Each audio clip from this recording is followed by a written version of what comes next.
আগে এই কর্মীর ভিডিওটা দেখেন, তারপর আপনাদের করা ফানি কমেন্ট পড়তেছি।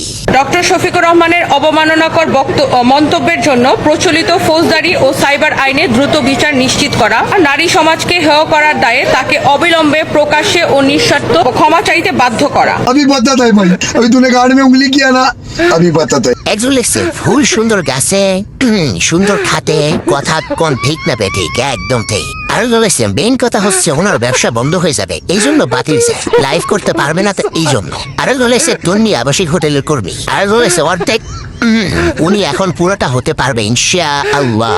আর বলেছে তুমি তো এমপি মোদিদের খাতে থাকার কথা, তুমি মাঠে কেন হো? কামসা আসছে। আর বলেছে তিনি কই ভামু আমি, একটু ঠিকানা দেন।